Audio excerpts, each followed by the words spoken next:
Good morning, children. Today we are going to start a new topic, simple interest. Simple interest word जो topic है इसमें word interest है, तो obviously हम लोग को इसमें बहुत इंटरेस्टिंग टॉपिक होने वाला है, बहुत मजेदार टॉपिक होने वाला है। तो सिंपल इंटरेस्ट एक्चुअली में क्या है कि टाइम के साथ हम लोग का पैसा जो ग्रो करता है, इसको समझने के लिए हम ऐसा समझेंगे कि आपको किसी ने आपको आज बोला है 1,000 रुपए देंगे और कुछ दिन के बाद वो बोलेगा फिर हम आपको सपोज 1 साल के बाद भी आपको 1,000 रुपए देंगे, तो आप कब लेना पसंद करेंगे? ऑब्वियसली आज, क्योंकि आज हम 1,000 रुपए लेंगे तो उसका यूटिलाइज करेंगे, will enjoy a lot accordingly. 1 साल के बाद क्या होगा ये नहीं पता, तो 1 साल के पहले पैसा ले लेंगे तो हम लोग 1 साल ज्यादा एंजॉय कर लेंगे उस पैसे से। This is our interest. तो उसी तरह से हम लोग अपने बैंक का टर्मिनोलॉजी में समझते हैं कि सिंपल इंटरेस्ट किसको बोलते हैं। तो सबसे पहले आप जो 1,000 रुपए एग्जांपल उसको ऐसे समझें कि किसी any person A has deposited ₹1,000 in a bank. A bank गया और 1,000 रुपए जमा कर दिया। 1 साल के बाद आफ्टर अ ईयर जब वो बैंक से पैसा लेकर निकला तो उसको बैंक 1,100 रुपया दी। सपोज एक आदमी था ए जो 1,000 रुपए बैंक में डिपॉजिट किया और 1 साल के बाद उसको बैंक वापस 1,100 रुपए दी। 1,000 नहीं, 1,100 रुपया। तो यानी कि बैंक लिया तो 1,000 था पर दिया 1,100, यानी कि 1 साल में उसका पैसा 1,000 से बढ़ के 1,100 हो गया। तो ये जो 100 का इंक्रीज है, ये जो 100 का इंक्रीज है, इसको हम लोग इंटरेस्ट बोलते हैं। ये जो 100 एक्स्ट्रा बैंक पे किया उस पर्सन ए को, this 100 is said to be the interest earned on ₹1,000। ठीक है, तो हमारे पास ऐसा देखिए कि बंदा 1,000 रुपए जमा किया था और उसको मिला 1,100 रुपया। तो ये जो 100 का डिफरेंस था, दिस इज कॉल्ड इंटरेस्ट। तो 1,000 रुपए जो जमा किया था उसको हम लोग प्रिंसिपल बोलते हैं, जो बैंक ने एक्स्ट्रा पैसा दिया उसको इंटरेस्ट बोलते हैं, और जो एक्चुअली में उसको मिला उसको क्या मिला था 1,100, यानी उसका अपना 1,000 रुपया और 100 रुपया इंटरेस्ट, तो दोनों को मिलाकर 1,100 रुपया मिला, विच इज कॉल्ड अमाउंट। तो यहाँ पर उस बंदे को वापस कुछ समय के बाद, 1 साल के बाद, 2 साल के बाद, सर्टेन पीरियड के बाद जो एक्स्ट्रा इंटरेस्ट के साथ उसका पैसा वापस होगा उसको हम लोग बोलेंगे अमाउंट।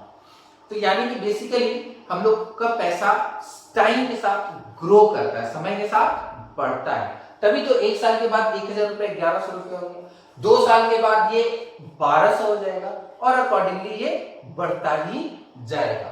तो सिंपल इंटरेस्ट का कंसेप्ट यही है कि टाइम के साथ जैसे जैसे टाइम बढ़ेगा वैसे वैसे हम लोग का पैसा का वैल्यू भी बढ़ेगा यूनिफॉर्मली। 1 साल में 100 बढ़ा, 2 साल में 200 बढ़ जाएगा, 3 साल में 300 बढ़ जाएगा। तो अकॉर्डिंगली अगर यूनिफॉर्म ग्रोथ होगा हम लोग के पैसे में विथ टाइम, तो इसको हम लोग बोलेंगे सिंपल इंटरेस्ट।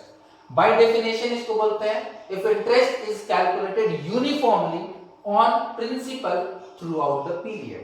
पीरियड का मतलब टाइम, पूरे समय पे जितना भी टाइम के लिए हम पैसा कहीं दे रहे हैं, कहीं पर रख रहे हैं, तो उस टाइम के लिए हम लोग का जो प्रिंसिपल था, जितना पैसा हम लगाए थे, जमा किए थे, उस पे जो इंटरेस्ट होगा वो यूनिफॉर्मली मतलब बराबर कैलकुलेट होगा हर टाइम पीरियड में, तो उसको हम लोग सिंपल इंटरेस्ट बोलेंगे।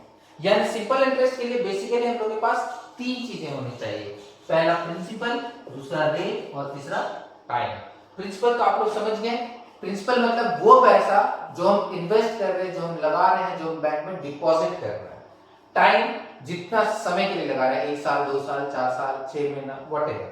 और रेट कि किस रेट से ग्रो करेगा। हो सकता है ये 1,000 में हर साल 50 रुपए बढ़ता, हो सकता है 1 साल में 100 रुपया करके बढ़ रहा है या 200, वो डिपेंड करेगा रेट ऑफ इंटरेस्ट पे कितना 5% है, 10% है, उस पर डिपेंड करेगा। So to calculate simple interest, basically we need to have 3 things: principal, rate and time। यानी इन तीनों के वैल्यू पे सिंपल इंटरेस्ट डिपेंड करेगा। एक बार फिर से हम बोल रहे हैं, हम लोग का पैसा टाइम के साथ बढ़ता है, टाइम वैल्यू ऑफ मनी, तो money grows with the time, और ये जो growth in money with time है इसको हम लोग इंटरेस्ट बोलते हैं। और अगर ये इंटरेस्ट यूनिफॉर्म एक समान हो तो इसको सिंपल इंटरेस्ट बोलते हैं। So now we'll look at the formulas, how we use it. So now coming to the formula, तो हम लोग सिंपल इंटरेस्ट अभी देख चुके हैं क्या होता है। तो सिंपल इंटरेस्ट कैलकुलेट करने के लिए होता है SI यानी simple interest is equals to P into R into T by 100। जहां SI का मतलब सिंपल इंटरेस्ट है, P का मतलब प्रिंसिपल है, R का मतलब रेट ऑफ इंटरेस्ट है और T का मतलब टाइम है। यहाँ लिखा हुआ भी है कि where SI is simple interest, P is principal, R is rate and T is time। तो इस तरह से हम लोग सिंपल इंटरेस्ट कैलकुलेट कर सकते हैं P into R into T by 100। इस फॉर्मूला से हम लोग को मिल जाएगा simple interest, that can be said interest. और हम पहले बता चुके हैं अमाउंट क्या होगा, अमाउंट होगा प्रिंसिपल जो आपने लगाया है विथ इंटरेस्ट, यानी अमाउंट हो जाएगा प्रिंसिपल प्लस इंटरेस्ट। तो इस तरह से हम लोग इस फॉर्मूला को यूज करके सिंपल इंटरेस्ट कैलकुलेट कर सकते हैं। Once you have the simple interest you can calculate the amount. उसके लिए हम लोग सिर्फ इंटरेस्ट को प्रिंसिपल में ऐड करेंगे। Now coming to the second formula, यहां पर लिखा गया P equals to SI into 100 by R into T, यानी प्रिंसिपल अगर किसी क्वेश्चन में हम लोग को रेट दिया हुआ है, टाइम दिया हुआ है, सिंपल इंटरेस्ट दिया हुआ है और प्रिंसिपल नहीं मालूम है, तो हम लोग प्रिंसिपल कैलकुलेट कर सकते हैं SI into 100 by R into T। Similarly rate SI into 100 by principal into T and similarly time SI into 100 by R into T, that is rate into principal। तो इस तरह से ये सिंपल इंटरेस्ट का basic formula है और इसको transpose करके बाकी हम लोग प्रिंसिपल का, रेट का और टाइम का फार्मूला कैलकुलेट कर सकते हैं। तो you need to write these formulas so that you can solve easily. वैसे अगर आपको एक पहला सिंपल इंटरेस्ट का फार्मूला भी याद है तो बाकी याद करने की जरूरत नहीं है, क्योंकि ये तीनों फार्मूला जो है पहले वाले से ट्रांसपोज करके बनाए गए। So we'll now look at some examples. So now coming to our example, find the simple interest and the amount। अभी तक हम लोग समझ गए कि सिंपल इंटरेस्ट क्या होता है और ये भी देख ली फॉर्मूला कि कैसे फाइंड आउट किया जाता है। तो अब हम लोग फाइंड करेंगे सिंपल इंटरेस्ट और amount for principal ₹3000, rate 8% per annum and time 2.5 years। Per annum बोलने का मतलब होता है हर साल, ईयरली। तो यहाँ पर आप लोगों को क्वेश्चन में दिया हुआ है प्रिंसिपल 3000, रेट 8% पर एनम यानी ईयरली और टाइम दिया हुआ है 2.5 years। तो इसको हम लोग फ्रैक्शन में चेंज करेंगे तो इट विल बिकम 5/2 years। तो हम लोग को मालूम है पहले क्या कैलकुलेट करना है, सिंपल इंटरेस्ट। तो सिंपल इंटरेस्ट का फॉर्मूला हम लोग पढ़ चुके होता है P into R into T by 100। तो यहाँ जो वैल्यूज है उसको सब्स्टिट्यूट करेंगे तो हम लोग का हो जाएगा 3000 into रेट 8 और टाइम 5/2 years by 100। इसको सॉल्व करेंगे हम लोग 3000 into 8 into 5/2 into 100 तो आएगा ₹600। यानी कि हम लोग का सिंपल इंटरेस्ट आ गया ₹600 on ₹3000 at rate 8% for 2.5 years। Simple interest मिला 600 और हम लोग को क्वेश्चन में सिंपल इंटरेस्ट तो फाइंड करना ही है, साथ में अमाउंट भी फाइंड करना है। तो अमाउंट के लिए हम लोग का फॉर्मूला होता है प्रिंसिपल प्लस इंटरेस्ट। प्रिंसिपल था 3000 और इंटरेस्ट हम लोग कैलकुलेट किए 600, तो हम लोग को मिल जाएगा 3600 एज अमाउंट। एक बात इसमें हम क्लियर कर देना चाहते हैं, सिंपल इंटरेस्ट को कई बार हम सिर्फ इंटरेस्ट भी बोलेंगे, वो बिल्कुल करेक्ट है। सिंपल इंटरेस्ट एक्चुअली में इंटरेस्ट ही है। मतलब इंटरेस्ट दो टाइप का होता है, एक सिंपल इंटरेस्ट और एक कंपाउंड इंटरेस्ट। बट अभी हम लोग सिर्फ सिंपल इंटरेस्ट पढ़ रहे हैं तो हम लोग सिर्फ इंटरेस्ट बोलेंगे तो वो सिंपल इंटरेस्ट ही होगा। So amount you got as 3600।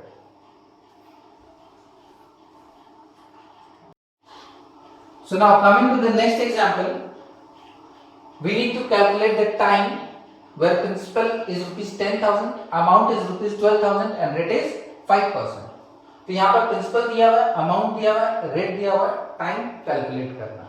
तो टाइम का फॉर्मूला हम लोग देखेंगे तो ये SI into 100 by P into R होता है, जिसमें SI हम लोग को नहीं मालूम है, प्रिंसिपल भी दिया हुआ है क्वेश्चन में और रेट भी दिया हुआ है क्वेश्चन में। तो हम लोग को पहले SI कैलकुलेट करना होगा। तो SI कैलकुलेट करने के लिए फॉर्मूला होता है amount minus principal. SI calculate किया आया ₹2000, यहाँ वैल्यू सब्स्टिट्यूट करेंगे and will get the result as 4 years. In this manner we can calculate the time for given values.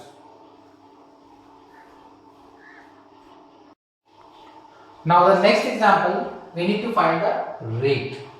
और रेट फाइंड करने के लिए हम लोग को दिया हुआ प्रिंसिपल 5000, अमाउंट 6000 और टाइम 2 इयर्स। तो यहाँ पर जो गिवन लिख लेते हैं, प्रिंसिपल गिवन है 5000, अमाउंट गिवन है 6000, टाइम गिवन है 2 इयर्स और रेट हम लोग को फाइंड करना है। रेट फाइंड करने का फॉर्मूला अभी हम लोग थोड़ी देर पहले पढ़े थे, SI into 100 by P into T। Again इस एग्जांपल में भी हम लोग के पास प्रिंसिपल दिया हुआ है, टाइम दिया हुआ है, बट SI नहीं है। तो अगर आपके पास SI होता तो आप डायरेक्टली वैल्यू पुट करके फाइंड कर लेते हैं। तो what you will do, you will find the SI first. और SI सिंपल इंटरेस्ट का फॉर्मूला हम लोग को मालूम है, amount minus principal, that is 6000 minus 5000, तो इंटरेस्ट हो गया 1000। अब ये सारा वैल्यूज को हम लोग रेट के फॉर्मूला में पुट करेंगे and will calculate, will get rate as 10% per annum. तो इस तरह से आज हम लोग अपनी क्लास में देखें सिंपल इंटरेस्ट क्या होता है, how we calculate simple interest, amount, rate, time, principal, ये सारा कुछ। So now it's time for work for the day.